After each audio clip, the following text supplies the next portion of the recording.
Hi guys, good evening all of you. कैसे हैं आप सभी लोग। तो आज के अपनी वीडियो में हम पढ़ेंगे RPWD एक्ट के बारे में पढ़ेंगे। और अभी इसमें काफी सारे बदलाव हुए हैं, काफी सारे चेंजिंग हुए हैं जो पुराना एक्ट था उसके अंदर। उससे पहले हम बात करेंगे कि सीटेट के जो एग्जाम है, अभी लास्ट वीक क्या है उसके जो एग्जाम सेंटर थे वो क्या है, उसमें काफी सारे बदलाव हुए हैं।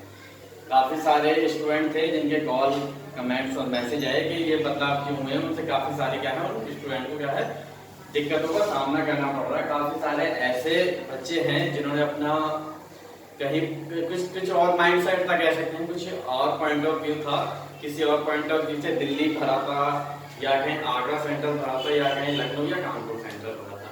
तो उनकी वो योजना कह सकते हैं विफल हो गई या कुछ भी मान सकते हैं। तो अभी ये बदलाव हुआ है, उनको क्या दिया गया है, गृह जनपद दे दिया गया है। तो गृह जनपद दे दिया गया है। अब ये बदलाव हुआ क्यों है, इस बदलाव का जो मेन कारण है, इस बदलाव का मेन कारण देखने को क्या मिलेगा आपको। जो सीटेट की परीक्षा वो आपकी होनी है कब, 2023 में, और ये हो रही है 20 अगस्त को। 20 अगस्त को ये हो रही है परीक्षा। उसमें काफी सारे बच्चों ने नामांकन किया, रजिस्ट्रेशन किया है। करीब 20 लाख से कुछ ज्यादा बच्चे इसमें बैठेंगे। 20 लाख स्टूडेंट से ज्यादा इसमें बैठेंगे और पूरा नेशनल लेवल की परीक्षा होगी। पूरे भारत में से के सेंटर है, 22 भाषाओं में परीक्षा होती है। तो वो पहले हो रही थी कैसी पहले हो रही थी परीक्षा ऑनलाइन, और अब कैसी हो रही है परीक्षा हो रही है अब ऑफलाइन।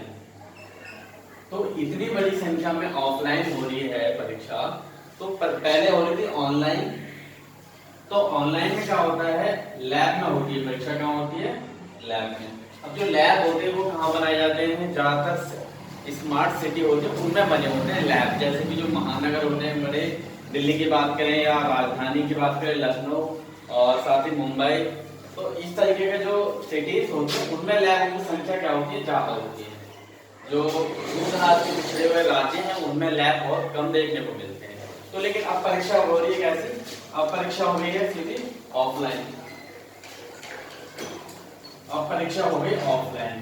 तो ऑफलाइन परीक्षा हो रही है। ऑफलाइन परीक्षा में लैब की तो जरूरत है नहीं, लैब की जरूरत नहीं है। तो परीक्षा ऑफलाइन होगी तो क्या होगी, स्कूल में परीक्षा होगी। तो सारे स्कूल क्या है, संडे के दिन क्या होते हैं, संडे के दिन सारे स्कूल होते हैं बंद। तो इस तरह से क्या है, अब जो CBSE ने उसने निर्णय लिया कि परीक्षा ऑफलाइन कराई जाएगी और संडे का दिन है तो स्कूल खाली रहेंगे। तो क्यों ना गृह जनपद ही दे दिया जाए। तो सबको क्या दिया गया है, सबको अपना ही जनपद दिया गया, कहीं बाहर सेंटर नहीं भेजा गया। एक दूसरा कारण इसका क्या है, परीक्षा को ऑनलाइन मोड से हटा के ऑफलाइन कराने का, क्योंकि अभी 2 बार 2011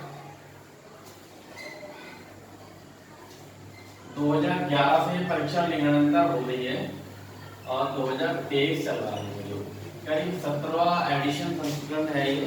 तो 17 बार में केवल 2 बार ही परीक्षा क्या हुई है, 2 बार ही परीक्षा हुई है ऑनलाइन।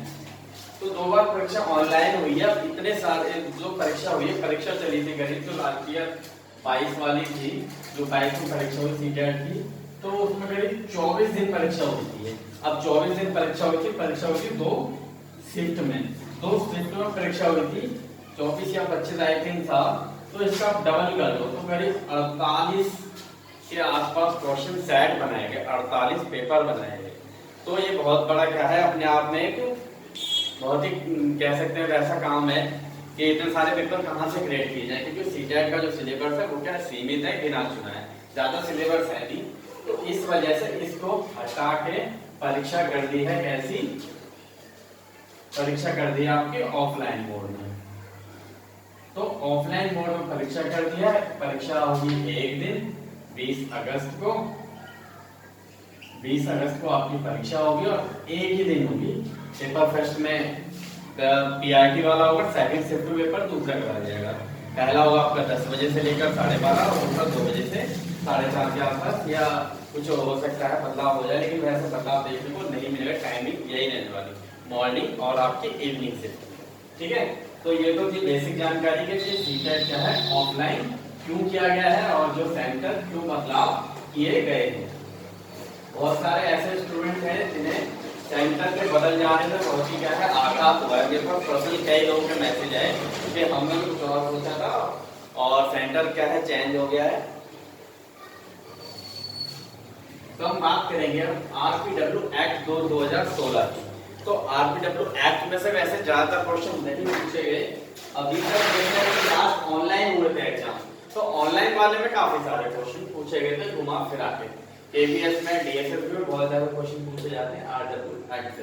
अभी जो केवीएस का एग्जाम हुआ था उसमें पूछे गए थे, ठीक है। तो आई होप सीटेट में भी क्या है आपको देखने को मिलेंगे इस बार 1 से 2 क्वेश्चन आपको 100%, क्योंकि ऐसा क्या करें सीडीपी के अंदर विकलांगता दिव्यांगता बहुत ज्यादा बात पूछा जाता है, ठीक है। तो आरपीडब्ल्यू एक्ट पढ़ेंगे और आपके 2 से 3 नंबर पक्के हो जाएंगे। बहुत ही अच्छा टॉपिक है और अच्छी वीडियो होने वाली है, तो अंत तक देखिएगा। तो आरपीडब्ल्यूडी 2016, आरपीडब्ल्यूडी 2016 की बात करें तो इसकी जो फुल फॉर्म होती है वो आपकी होती है राइट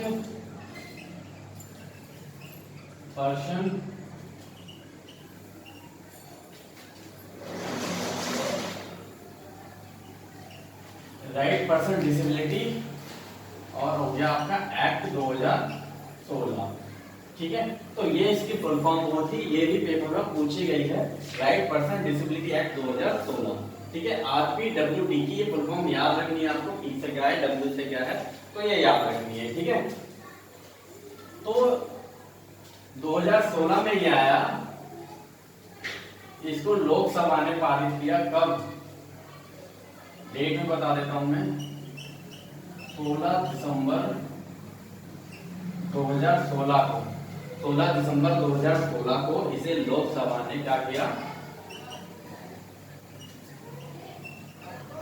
लोकसभा ने इसे क्या किया पारित किया, पास किया। राज्यसभा हालांकि इसे पहले पास कर चुकी थी, ठीक है।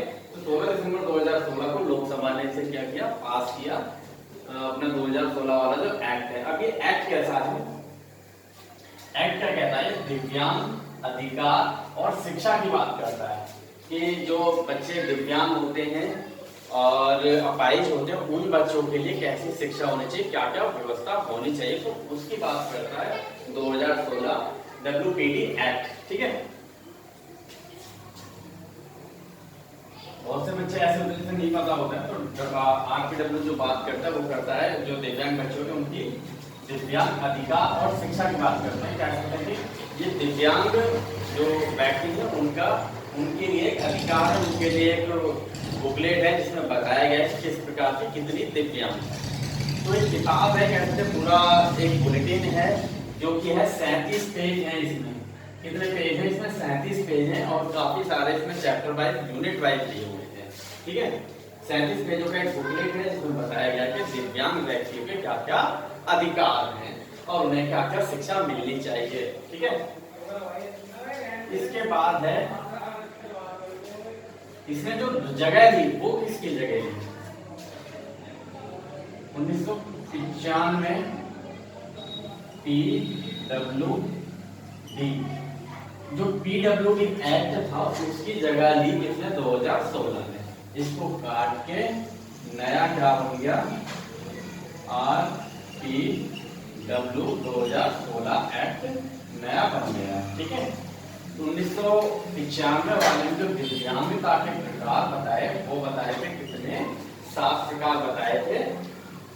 जो 7 प्रकार थे अपना किसमें 1995 वाले में पीडब्ल्यू जो एक्ट था पर्सन विद डिसेबिलिटी जो एक्ट था उसमें कितने थे 7 प्रकार थे।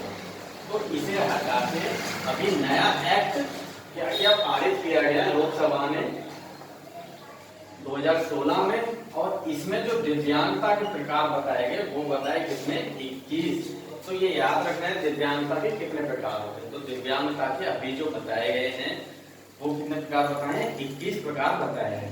और इसमें ये कहा गया है कि केंद्र सरकार के पास ये शक्ति है कि वो दिव्यांगता जो 21 प्रकार है उसे क्या है आगे बढ़ा सकती है, ठीक है, और भी बढ़ा सकती है, क्योंकि दिव्यांगता क्या है गतिशील है।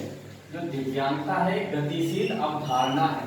अब गतिशील अवधारणा कैसे है, क्योंकि अलग अलग प्रकार देखने को मिलते रहते हैं जिसके दिव्यांगता के, कोई कम बह रहा है, कोई कम सुनता है, कोई कम देख पाता है। तो इस प्रकार कोई कुछ लोग किसी को कुछ, उसके बारे में किस प्रकार बाद में बात करेंगे।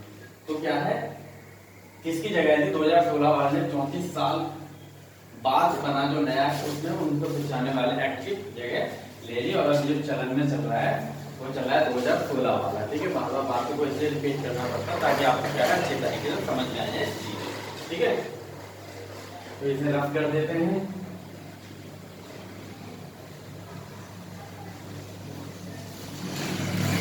अब जो 37 पेज का जो बुकलेट है उसमें कितना महत्वपूर्ण है, क्या क्या महत्वपूर्ण। जो 37 पेज का जो बुकलेट है उसमें चैप्टर 3 महत्वपूर्ण है, पीआरटी के लिए पढ़ सकते हैं आप। ठीक है, उसमें बताए गए हैं, एकदम डिटेल में बताया गया कि क्या क्या चित्रहिंसा के प्रकार हैं।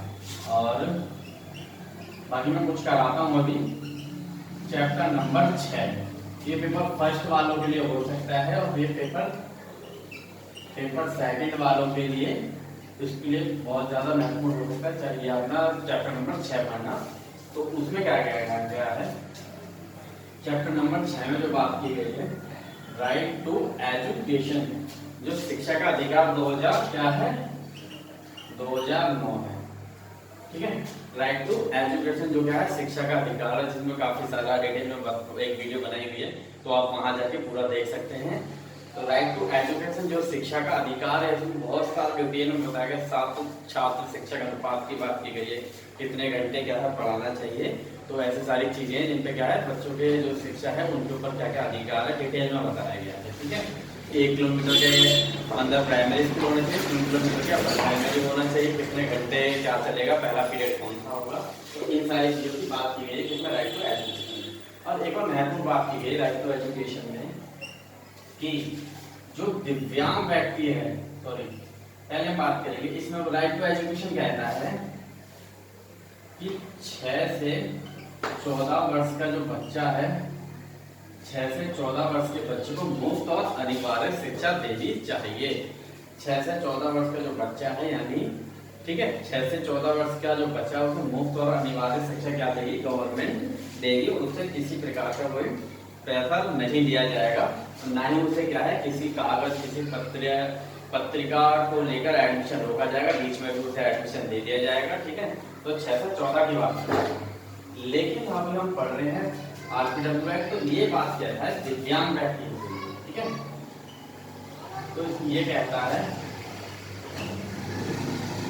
जो दिव्यांग व्यक्ति है उनकी जो शिक्षा है कितनी होनी चाहिए, 6 से 18 वर्ष तक के जो दिव्यांग बच्चे हैं उन्हें क्या दी जाएगी, 6 से और 14 वर्ष के जो दिव्यांग बच्चे हैं उनको फ्री शिक्षा दी जाएगी 18 वर्ष की उम्र तक। ठीक है, 18 वर्ष तक की एज तक उनको क्या है शिक्षा जो है फ्री दी जाएगी। जब मैं भी पढ़ता था 12th क्लास में 11th क्लास में, तो मेरे साथ भी एक फ्रेंड सर्कल में था, एक स्टूडेंट था वो दिव्यांग था, उसकी जो शिक्षा थी वो क्या है 12th क्लास तक फ्री थी। उससे ना कोई फीस ली जाती थी, ना ही तिमाही ना ही वार्षिक, किसी प्रकार की कोई फीस नहीं ली जाती थी। तो इसी का वो यही अधिकार उसे प्राप्त था, उस बच्चों कह सकते हैं कि वो 18 वर्ष तक की एज तक क्या है फ्री शिक्षा प्राप्त कर सकता था। ठीक है,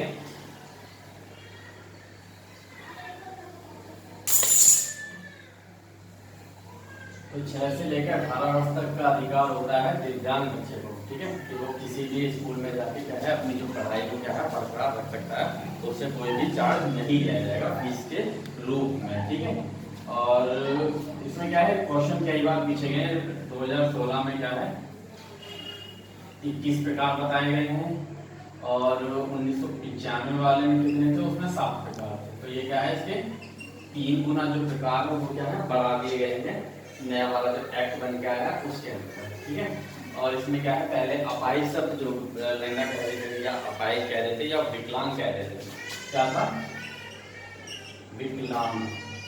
तो विकलांग शब्द को पूरी तरीके से क्या किया गया खंडित किया गया, उसको नया एक्ट में क्या बनाया है दिव्यांग जोड़ दिया गया। क्या बोल दिया गया दिव्यांग, विकलांग कोई नहीं कहेगा, सब क्या कहेंगे दिव्यांग कहेंगे।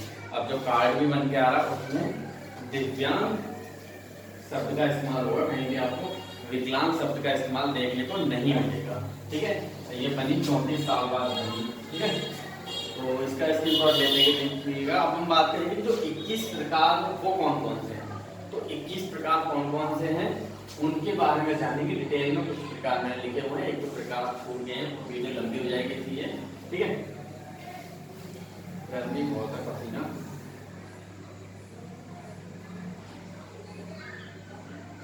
बोलते रहना, ठीक है। तो विकलांगता के जो प्रकार है 21 प्रकार की हम बात करेंगे। पहला होता है अंधापन, एक व्यक्ति पूरा अंधा होता है और एक होता है अंधापन जैसे कम दिखाई देता है और विटामिन सी की उसकी कमी से जो होता है ये वो अंधापन होता है जिसमें कहते हैं आँख खुलती नहीं है। तो वो भी क्या है विकलांगता का प्रकार जोड़ा गया। किसी की कम दृष्टि है वो भी एक विकलांगता का प्रकार है। कुष्ठ रोग की बात करें और बहरा व्यक्ति जिसे कम सुनाई देता है, जो नहीं है कम सुनाई देने के कान से या कुष्ठ रोग है वो भी क्या है दिव्यांगता के प्रकार है। पहले ये 7 थे लेकिन जोड़ा के कितने कर दी 21 कर दिए।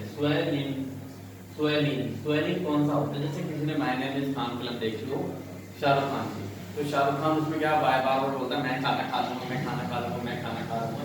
तो वो भी क्या है दिव्यांगता का विकलांगता का प्रकार है, ठीक है। तो वो भी कह सकते हैं डिसऑर्डर है, डिसेबिलिटी है। तो अपने आप में आगे क्या करना वो कहीं पे जाकर थायलिसिस। तो थायलिसिस क्या होता है, इसमें क्या होता है जो आरबीसी जो प्लेटलेट होती हैं वो नहीं बनती है, ठीक है। वो कम बनती है सामान्य बच्चे के मुकाबले, सामान्य व्यक्ति के मुकाबले जो है आरबीसी प्लेट कम बनती है, ठीक है। तो आरबीसी जिसमें कम बनती है उसके लिए भी एक प्रकार बताया गया है थायलिसिस, ठीक है। इसके बाद है एसिड अटैक।